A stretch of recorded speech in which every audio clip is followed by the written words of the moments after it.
government should exclusively look out for the interests of its citizens, 90% of not just Republicans, of literally everyone would agree with that statement. Yes.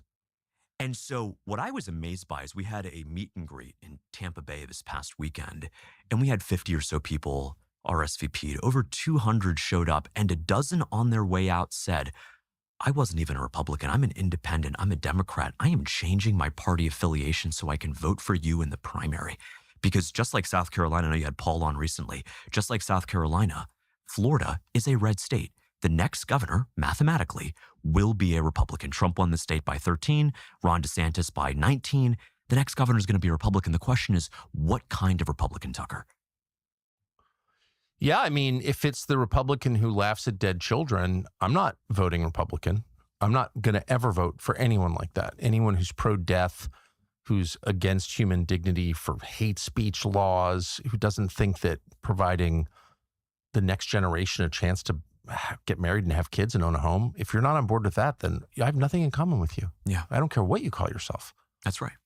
And I think this idea of the party labels has become a hall of mirrors. That's for sure. Right? What you see isn't what you get.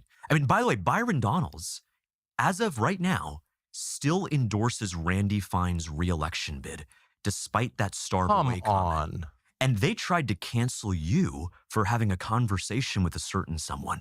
He's literally endorsing a member of Congress who told innocent children who were literally starving on video to starve away.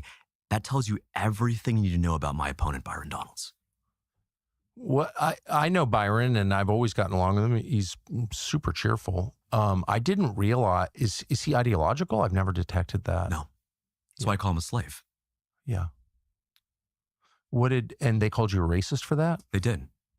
Which is actually quite interesting because I got a call from the Foundational Black American Society here in Florida who reminded me that Byron's mother is Jamaican, he is Panamanian, and they found it quite insulting in their words that he would try to claim victimhood of slavery without a single descendant of American slaves in his family. I like those foundational guys. They're so good. Tariq Nasheed and all. I mean, I don't agree with everything, but they've got a perspective. If your family's been here 400 years, and the descendants of a lot of American slaves or families have been here 400 years. I don't know. I think that gives, I'll listen to you. Like you've 100%. You've got a point of view that is legitimate, I think. Yeah.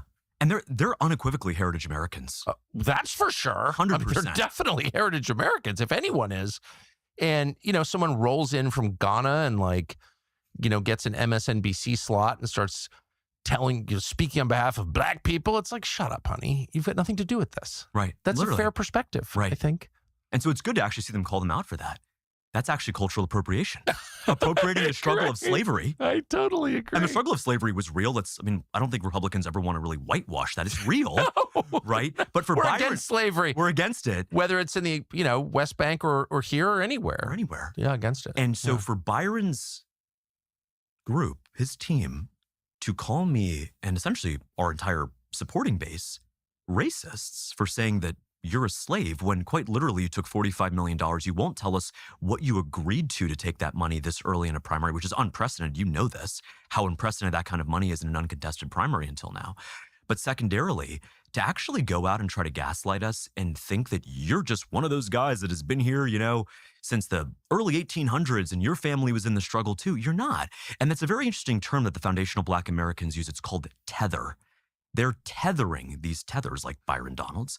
They come here literally one generation in, and they try to just sit around and act so folksy that we're all part of the same struggle and we're all down on and we need to fight against. No, you just got here, dude. Like the Haitians, like the guys from Ghana who just got here, you don't get to just be a part of our system and then lecture us about how our country went wrong. Well, and if you're a Republican, supposedly conservative Republican, to throw around the term racist, I mean, that's what I'll speak for myself. I voted against that in November last year. Right.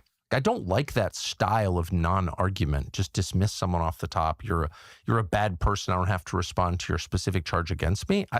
I'm too old for that. Yeah. I thought aren't we opposed to that, identity politics? 100%.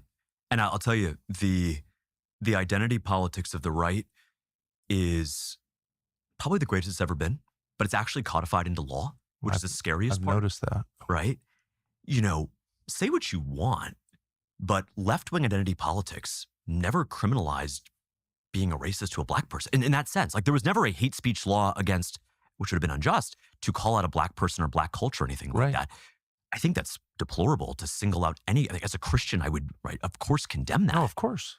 But it's interesting that there's only a hate speech law for one particular foreign nation as opposed to anything. I'm against them entirely because they're blatantly unconstitutional. They violate the First Of Amendment. course. But it's interesting that right-wing identity politics has gotten to this point where anti-Semitic is just a term. I mean, I got a call from the Sun Sentinel editorial board. They were interviewing me the other day, and they said, it's just fascinating. This is the paper of record in South Florida, my childhood paper in Fort Lauderdale.